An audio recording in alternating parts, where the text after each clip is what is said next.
Bana b'Imana ndabaramutsa mu izina rya Yesu Kristo, ndagarutse kugira kandi n'izindi nyigisho, ariko uyu munsi nzana inyigisho zitari ndende, kuko benshi basanzwe barambirwa n'inyigisho ndende, ariko ndagerageza kuzana inyigisho zifunyafunije gatonya, hanyuma ndizera ko bizagenda neza. Hanyuma jewe kubw'izina nitwa Confiance Vyizigiro, ndi umukozi w'Imana, kandi nkashima Imana kubw'agakiza yampaye, hanyuma ndetse no kubw'uburongozi bwiwe no gushobozwa gukora zino nyigisho n'ubumenyi bwavyo, ubwo ndayishimira rwose. Rero uyu munsi ndazana inyigisho z'umuco.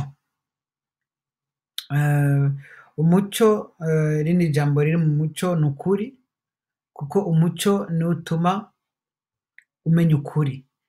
Iyo ata muco uriho ntabwo ushobora kubona ibintu biri ngaho, hanyuma kandi iyo utabibona ntabwo uba uzi ukuri kwavyo. Rero turiga kw'itara ry'umubiri, turishimikije ijambo rya Matayo igice ca 6 umurongo wa 22 gushika ku 23, 20 gusa. Haravuga ngo itara ry'umubiri ni ijisho. Ijisho ryawe iyo ari ryiza, umubiri wawe wose uba uri n'umuco. Ariko ijisho ryawe iyo ari ribi, umubiri wawe wose uba uri n'umwiza. Nuko wa muco uba muri wewe woramuka ubaye mwiza, uwo mwiza wungana ute?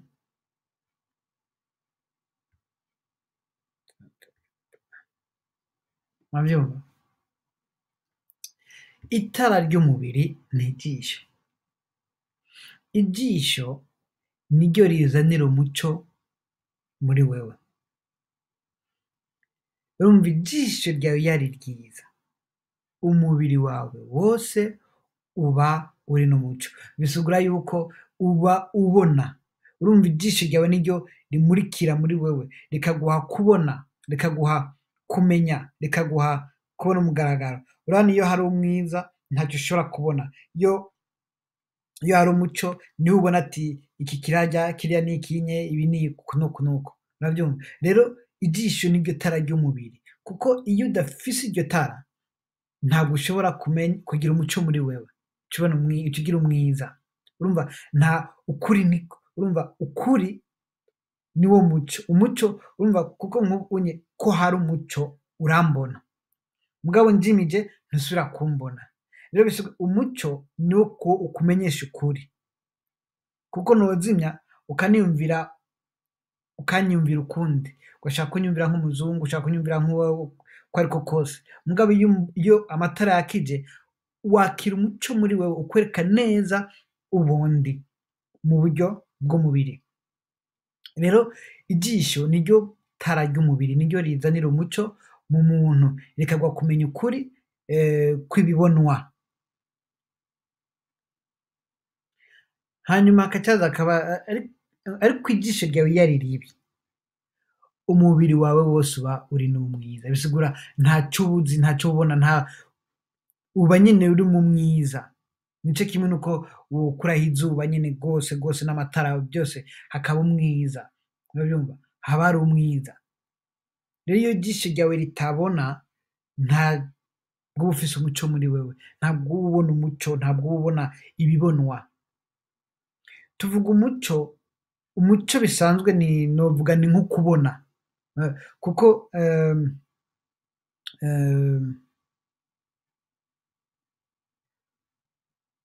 umuco ni ikintu kibonwa ariko udashobora gushikira mu bundi buryo atari ukukibona. Rero umuco novyita ko ari ukubona. Urumva niyo mpamvu ijisho ari wo muco w'umubiri utuma wakira umuco. Rero umuco ni ukubona. Hanyuma iyo utabona neza, muri wewe haba mwiza, umuco uba muke, ubona bike. nka kurya umuntu ashobora kuba atabona neza indome akazibona ziri ukuntu zigiye ntashobore kubisoma, aba arimwo umuco muke, ntabwo abibona neza akavuga ati harya umenga handitse umuco aba ari muke. Rero hakaca haza akabazo, nuko wa muco uba muri wewe woramuka ubaye umwiza, uwo mwiza wongana ute? Bisigura yuko uwo mwiza woba numva ntusubira kubona. Rero reka turabe rero umuco w'umubiri, hanyuma kandi turaba n'umuco, kuko umuntu aremwe mu bintu, afise ibintu bitatu, afise umubiri, akagira umutima ari wo mushaha, ari wo soul canke ame mu gifaransa, akongera akagira n'impwemu. Mugabo rero wa mutima, uwo mutima nawe nyene ni impwemu, esprit. Uwo mutima ufise kuyaga n'impwemu, kuko umutima n'impwemu byose ni impwemu. Umutima urabona impwemu, ariko kandi uwo mutima niwo uganza umubiri, niwo ukontorora umubiri, niwo bwenge bw'umubiri, niwo urongora, umva, uganza umubiri. Rero uwo mutima niwo ufise controle ku mubiri, mugabo umubiri ntabwo ubona umutima, mugabo umutima urabona umubiri, ndetse umutima ukabona ibyo umubiri byose ubona n'ibyo wumva byose, kuko niwo bikontorora. Hanyuma ariko umutima ntumenya ibyo umubiri ntumenya ibyo mu mutima, mugabo ibyo umenya ni bijya by'umubiri, ariko bijya by'impwemu ntubimenya kuko biri mu rundi, bisaba umuco, bisaba ijisho ry'impwemu, bisaba kubona ibyo mu mpwemu, sinzi uko ubyumva. Rero umubiri ni umubiri, impwemu ni impwemu. Rero umutima uri hagati ya byose. Umubiri ntabwo ushobora kumenya igice cy'impwemu mu mutima, mugabo umenya ibyo umubiri nyene. Rero bisigura umutima urafise kumenya kuyaga n'impwemu, ukamenya bikayaga, mugabo umubiri ntushobora kumenya ibyo umutima n'impwemu byayaze canke byahuriyeko canke byahe, ariko umutima niwo uganza umubiri harya nyene. Hanyuma ariko umubiri urafise kuyaga n'umutima. Umva, iyo wiyumvira uriko urayaga n'umutima wawe, urumva ubumenyi nka kurya ngo 2 guteranya 2 bingana kangahe, ugaca winjira mu mutima urumva ariko kwiyumvira, 2 guteranya 2 ni 4, uba wakira inyishu mu mutima, ariko ibyo ni ibintu bigeneye ku mubiri, ntabwo ari iby'impwemu. Rero umutima ni impwemu, ariko umubiri ntabwo uzi umutima mu buryo bw'impwemu. Ibyo rero bikaca bisaba rero hari isi zibiri, hari isi y'umubiri n'isi y'impwemu, ariko byose bikaba bifatanye, kuko ibyaremwe byose byaremwe mu mpwemu. Nabyumva ibyo nabyo turabiraba kugira ndabikwereke neza, kandi ndamaze kubereka gatonya, ariko ndaza kubisubiramo kuba atarabona inyigisho z'imbere. Rero iby'umubiri byose byaremwe biva mu mpwemu, iki rero turakigarukako. Rero mu bisanzwe rero ijisho ry'umubiri, ijisho niryo tara ry'umubiri, ariko mu by'impwemu, ijisho ry'iby'impwemu mu buryo bw'umubiri ni ijambo, ari wo muco kandi w'impwemu, kandi akaba ari we Kristo. Iryo jambo niyo Bibiliya, ni ijambo riva mu Mana. Hanyuma kandi iryo jambo rifise ibikorwa byinshi, kuko ijambo ririmwo ibintu byinshi birengeye uko umuntu yobimenya, kuko ni ishyamba ryagutse. Rero muri iryo jambo nyene niho harimwo n'imfungurwa z'impwemu. Iyo udasoma ijambo, impwemu yawe irasonza kandi igapfa, mugabo iyo urya uraguka mu mpwemu, ugakura. Rero turabe gatonya ifoto imwe ngaha anya naberetse kare. Muri iyo foto nasizeho ibice 4. Iki gice ca mbere nk'uko nyene ubona kurereye ya jaune, nagombye nyene bisa n'izuba, um, anye nasize korone y'ibiboneka udashobora gukabakaba canke ngo ufate niwo wa muco uravyumva kuko umuco w'umubiri umuco urya ubonesha n'amaso umuco nk'uyu muco utuma mboneka ntabwo ushobora kuwufata ntabwo ushobora kuwukabakaba rero wugaye amaso njimije canke nakije ntabwo ushobora kumenya mu gukabakaba ibyo ni ibintu tuza kubonesha n'amaso ukaraba ko bwije canke hari umuco uravyumva nawe hanyuma hakabaho ibitaboneka ariko bikabakabwa urumva hari ibintu ushobora kumenya mu gukabakaba mu gufata ariko ntubiboneshe amaso hakabaho n'ibiboneka rero ukabakaba nk'iki kirahure kiraboneka kandi kirafadika uravyumva hanyuma hakacabaho n'ibitaboneka kandi bidakabakabwa aho rero mu bitaboneka bidakabakabwa aho niho ibintu byose byaturutse aho niho twita mu mpwemu kuko impwemu ntibonekana mu buryo bw'umubiri umubiri ni umubiri impwemu ni impwemu ariko impwemu iganza umubiri ifise kuba umubiri kuko byose by'umubiri byavuye mu mpwemu urabyumva rero ibyo mu mpwemu ntibibonekeshwa n'umubiri ibyo mu mpwemu n'ibyo mu mpwemu impwemu zacu zirabona ibyo mu mpwemu impwemu zacu ziragenda mu byo mu mpwemu nyene mugabo umubiri wacu ntushobora kwinjira mu mpwemu ariko urumva kuko urumva umubiri ubona iby'umubiri impwemu ikabona ibyo mu mpwemu umutima ukabona byose ariko bikaba biri hamwe bikaba biri hamwe urabyumva rero mu buryo bw'impwemu impwemu niyo ukubonera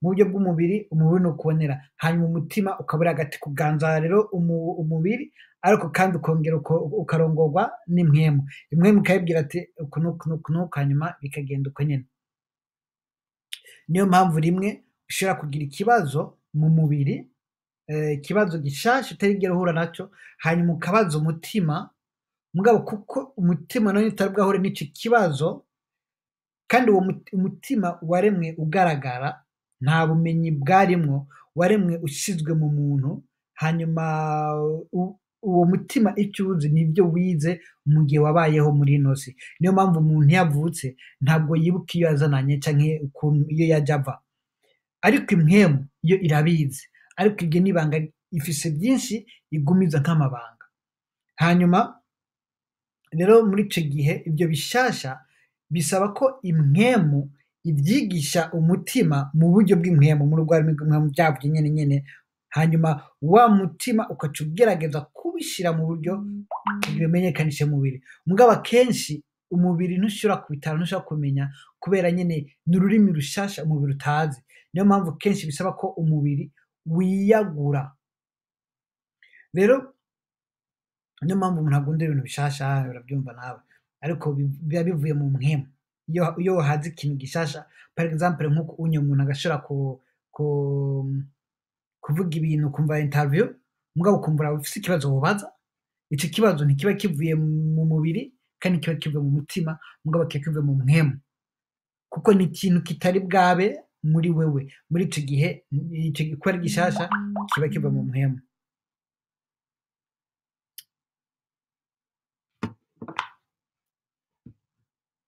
rero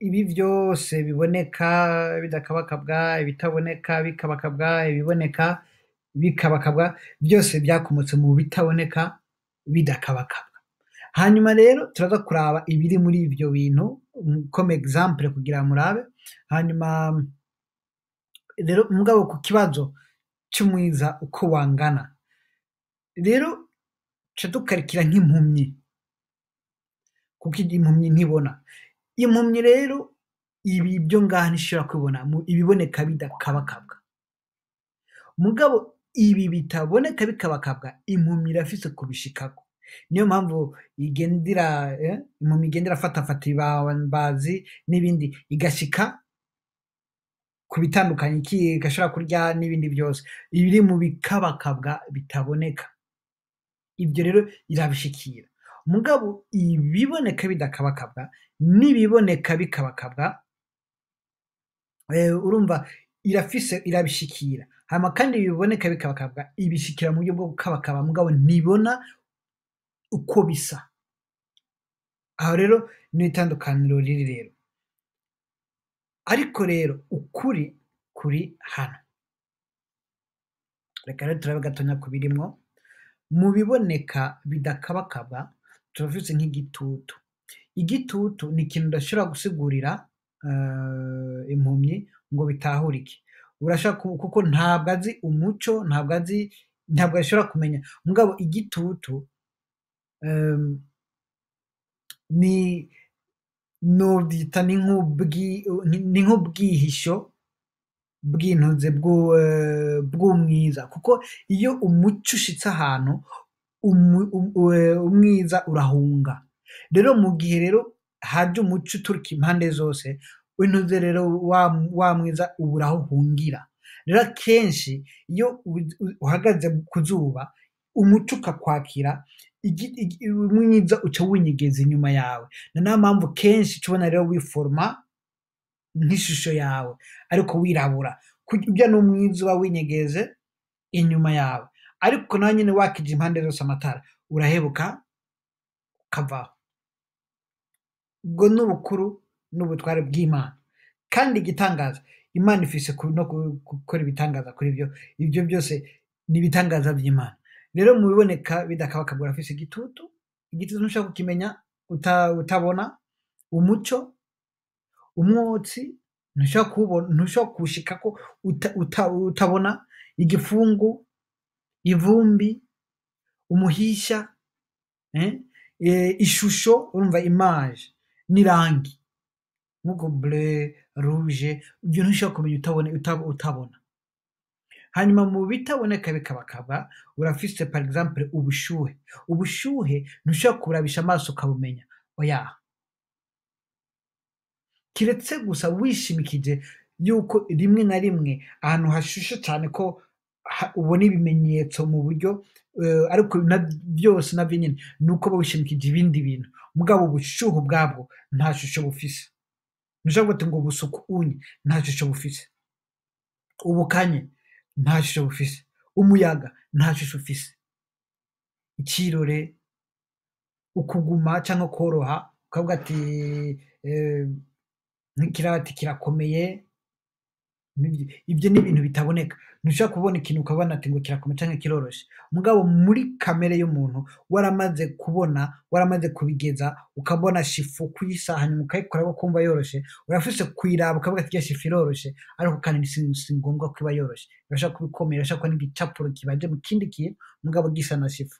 Rero ivyo ni ibintu bitaboneka mugabo ufise gushikako ubikabakaba. Uburemere, ubunyerere, ivyo ntibiboneshwa n'amaso. Ntushobora kubona n'amaso ukavuga ati ngo kirya kintu kiraremeye, ntibishoboka. Mugabo kuko wamaze gufata kirya kintu ukacumviriza kandi ukibona, icuma par exemple ukamenya ati icuma kiraremeye kurusha icupa exemple, muri ico gihe uriyigisha wewe nyene mu nyuma ugahagarara kwizera uvuga ati kirya kiraremeye, mugabo si ngombwa. Kirashobora kuba n'igicapo gicapuye mu shifo mugabo kigasigwa kigasa n'icuma, wowe ukabona ari icuma kiremeye mugabo ugasanga n'akantu koroshe. Ivyo rero ni ibintu bitaboneka bikabakabwa. Hanyuma ugaca ugira ibiboneka kandi bikabakabwa. Imfungurwa, umubiri, ibuye, icuma, igiti, hasi, plastike, inzahabu, ivyo byose ni ibintu ufise kubonesha amaso kandi ugashobora gufata. Mugabo rero par exemple nk'urya adafise amaboko, afise gusa amaso, n'uriya wundi atabona afise gusa gufata, ntibashobora kugira experience imwe kuri ico kintu, kandi ntabwo bashobora no kuyaga ngo bashikeko kugusobanuranira ico arico. Mugabo buri muntu wese afise uko avya experience. Rero ivyo ni ibintu ariko biboneka kandi bigafatika. Ivyo ni ibintu vy'umubiri. Ariko mu mpwemu ivyaho ntibifadika, ntushobora kubifata n'amaboko kandi ntushobora kubonesha amaso. Ariko kandi ibi vyose vyaje bivayo. Impamvu ibitaboneka n'ibidafatika byose tubimenyeshwa no kwizera. Kubera iki? Kubera ibintu byose byaremwe mu kwizera n'ijambo. Urumva bisaba kwizera hanyuma n'ijambo. Muri icyo gihe bikaca birema ibintu bikaca bija ahabona. Par exemple mu kwizera n'ijambo ikirahuri byaremye ikirahuri. Rero kuko byose byaremwe biva mu mwemu, byose rero bihagarara ku kwizera, kuko byose byaremwe mu kwizera n'ijambo, byitirirwa amajambo kandi bikamenyeshwa no kwizera. Rero mu bitaboneka ufise Imana ntuzigera uyibona cyangwa ifate, oya, uzoyimenyeshwa. Mugabo mu mwemu urayibona. Ijambo ni ikintu kidafatika, nubwo turisoma tuvuga ngo turaribona. Mvuze ati nk'uko haleluya ngo wayibonye he? Ntabwo wayibonye kandi ntabwo wayifata. Ndayivuze haleluya, ntushaka kwifata cyangwa mugabo dufise uburyo bwo mu mubiri kubitranslate tukabyandika tukabisoma. Ukuri, umuco, umunezero, amahoro, ibyo ni ibintu biri mu mwemu. Umunezero ni ikintu wumva. Sishobora kuvuga ati ngo ndashobora kuvuga ati numva umunezero mugabo ntuba wabonye, ntushaka kuwufata, ntushobora kumva muri wewe kiretse gusa. Kandi ubwo wakumva umunezero wumva n'uwo numva ni umunezero umwe, ariko urupimo ntirungana. Rero ndavuga ati ndanezerewe, sishobora kuvuga ati ngo nezerewe ibiro 5 by'umunezero cyangwa oya, kuko ntibipimwa mu biboneka. Ariko ibyo ni ibintu byo mu mwemu. Hanyuma rero kuko byose byaremwe biva mu mwemu, ibi byose bitatu ngaha twese twaremwe mu mwemu. Hanyuma rero kuko ibyo mu mwemu byose bihagarara ku kwizera, biremwa mu kwizera. Rero ndashaka kuvuga ati iki ni igitutu, bisaba kucyizera. Utacyizeye ntikiriho, bisaba kucyizera. Umuntu ashaka kuza ukumva umuntu avuze mu kirimi udatahura, par exemple mu cyongereza light, ukakibaza uwo muntu avuze ngo light bisigura iki? Nyuma ati bisigura umucyo. Utegereza uhagarara ku kwizera. Urumva nibyo kwizera, urumva ni byizerwa, kandi ibyo byose byizerwa kuko byakomotse mu mwuka. Ni mwemu nyine, urumva ni umubiri ariko ari mwemu. Niyo mpamvu bisaba kwizerwa. Icyo utizera ntikiba kiriho muri wewe. Niyo mpamvu bavuga ati iyo ijisho ryawe ritabona n'ibibonwa ntibiba bibaho muri wewe. Ikindi exemple, ubunye mvuze par exemple nko mu bantu bari mu Buraya, barazi ko hariho batobora mu misozi bagacisha ibaraba mu misozi. Umuntu atarashika muri byo ngo abyibonere, urashaka kumubwira ati hari amabara, avuga ati ya ibyo sindabyemera ko bibaho, maka ndabyiboneye. Bisaba kwizera, ni ibintu byo kwizera, kandi nubwo aza akabibona ukubyemera no kubyizera. Rero mu buryo bw'imwemu, iby'imwemu tubimenyeshwa n'ijambo ry'Imana. Ijambo ry'Imana niko kuri, urabyumva? Ni ijambo ryose, ijambo ryavuye ku Mana, kuko Imana niyo yaturemye, ituremesha ijambo no kwizera. Ibyo rero nibyo bitugize. Hanyuma iyo Mana niyo izi ukuri kose, kuko niyo yashyizeho no kwizera. Uko kwizera niyo yakuremye, ijambo niyo nyene. Urumva yo niyo kuri, kuko nitumenyesha byo. Kuko twebwe two kwihenda, cyane cyane nk'abari mu mubiri. Abari mu mubiri ntibemera ko ni mu mwemu habaho, mugabo kandi bagendera no mu mwemu. Abantu par exemple bararota. Iyo uri kurarota uba wajimye mu mubiri, ukaba wagiye mu buryo bw'imwemu, ukagendera mu mwemu. Hanyuma mu mwemu wavyuka, bya bindi bikaba mu mutima wawe, wavyuka ukabibona. Ariko kandi ibibaye mu mwemu bijya ntushira kubona uvyutse. Nibyo bimwe uvyuka ntibuke ibyo warose. Ariko iyo bibaye mu mutima, muri ico gihe ibyo warose byose bigumamo, munyuma uvyutse ukabisangayo. Mugabo ibyo usangayo ubibona mu buryo bw'umubiri, ariko kandi bidasigura bijyanye, kuko ibyo mu mwemu ibyo mu mubiri biriho mu mpwemu, ariko kandi mu mpwemu hari ibirenze ibyo mu mubiri. Rero mu mpwemu hararuta mu mubiri, nk'uko ibyo mu mubiri byakomotse mu mpwemu. Rero ijisho, umucyo w'iby'impwemu, urumva ukumenya ukuri kw'iby'impwemu, ukumenya ko honyine mu mpwemu hariho, bisaba ukwizera n'ijambo. Urumva Bibiliya niyo jisho ryacu mu by'impwemu. Aya maso nayo nayatwereka iby'umucyo w'umubiri. Rero iyo atamaso no mu mubiri nta mucyo uba uriyo wo kutumenyesha ibintu uko bisa mu bifatika, mu by'umubiri, muri ibyo byose. Co kimwe n'ijambo, iyo tutasomye ijambo ntidushobora kumenya uko mu mpwemu hasa, uko mu mpwemu, iyo uko hariho mu mpwemu ntishoboye kumenya na kimwe. Rero ijisho ry'umubiri iyo ari ryiza, haba umucyo mwinshi mu muntu, umenya byinshi, ubona byinshi. Ikirahuri ubona, nawe nk'ubu ndiko ndavuga n'ivy'ikirahuri, kutabona yumviriza gusa amajambo, arumva mvuga ikirahuri mugabo ntabwo abona ishusho, ntabwo abona ino video, urumva ni hatari. Ariko ku bafise ijisho ryiza ni inyungu nyinshi, ugira umuco mwinshi, biguha kumenya byinshi, biguha kubona byinshi. Ariko mu mpwemu bisaba ijambo. Iyo usomye ijambo ryinshi umenya ibyo mu mpwemu, kandi iyo umenye cyane ibyo mu mpwemu umenya no kubishira mu mibere, ukamenya ndetse n'ukuntu ibyo mu mpwemu biganza iby'umubiri, kuko ibyo mu mubiri byose biganzwa n'impwemu, ari uwo mutima, ari uwo mushaha. Mugabo mushaha ni mpwemu ariko iganza umubiri. Ibyo rero umaze kubimenya, umenya kugendera mu kugororoka, kugendera mu kuri, kugendera mu mucyo, kugenda nk'uko bikwiriye. Kuko ikindi naco abantu batazi nuko ibintu byose biba ku bantu, ibintu byose bishikira abantu, ibyiza byose abantu bakira bivana nuko mu mutima wabo hameze. Iyo mu mutima habo hagororotse, hameze neza, bakira byinshi. Mugabo iyo mu mutima wabo hatameze neza, ibintu bigenda nabi no mu mubiri. Ariko kandi umutima wowe ufise ama emotion, umva ububabare bwawo mu bijya ahura nabyo mu mubiri n'ama emotion gusa. Mugabo burya ububabare bw'umubiri nta bisanzwe, umutima nta problem, urumva niwe wibabaza mu buryo bw'umubiri. Mugabo mu mutima gusa ni emotion, amarangamutima niyo agira gusa, nibwo bubabare ugira. Ariko kandi umutima umenyereye umuco, umenyereye ibyiza, kuko ari mpwemu. Ni byiza kunezerwa, ni byiza kuguma mu munezero, ni byiza ko wakira ibyiza, ni byiza ko utahura, ni byiza ibyiza. Niyo mpamvu abantu bakwiye gusoma ijambo cyane, bagasoma ijambo cyane, bakagukirwa rwose, bakamenya ukuri.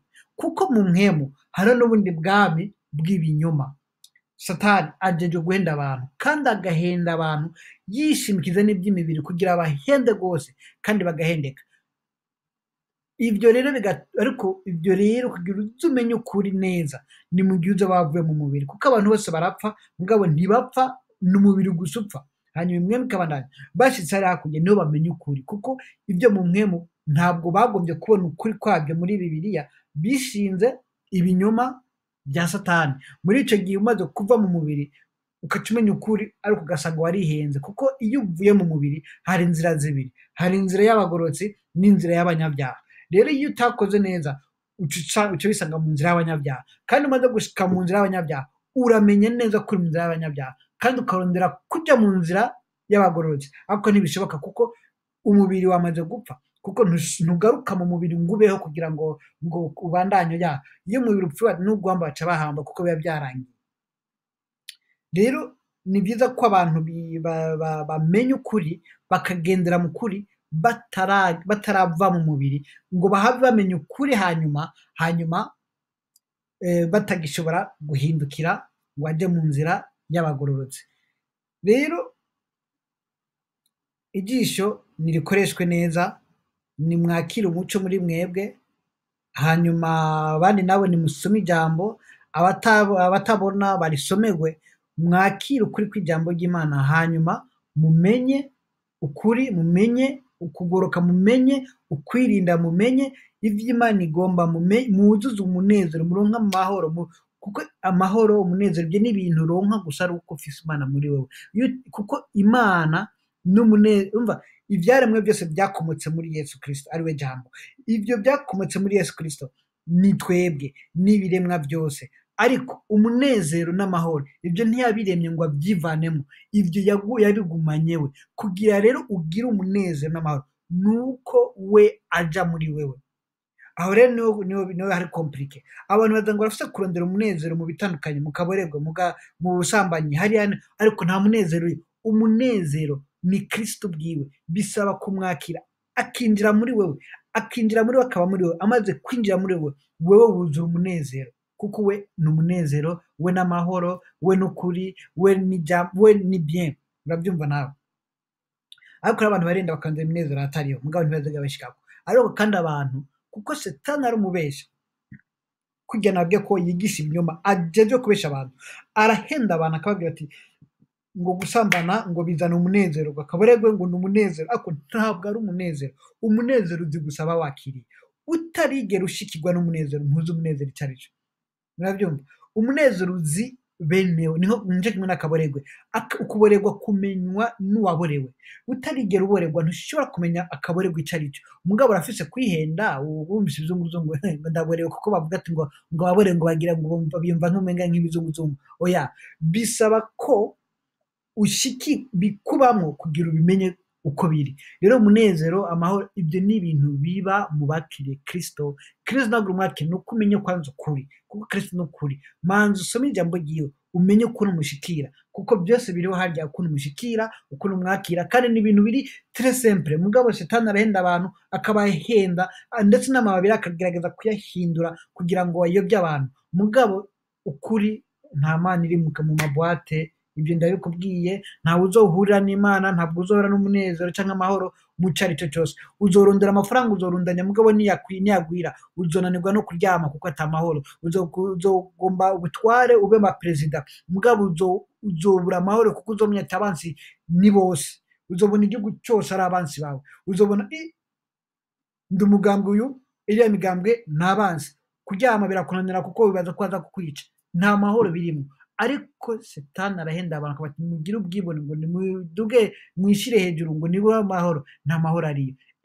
Iyo umaze kwiduza hejuru, abo hasi ntibashobora kukurondera. Icyo ni ikintu utegereza kumenya neza rwose, yuko niyo wakwishira hejuru uzoba witandukanije n'abantu, kandi umuntu ntiyaremwe kuba wenyine. Oya, umuntu yaremwe kubana n'abandi.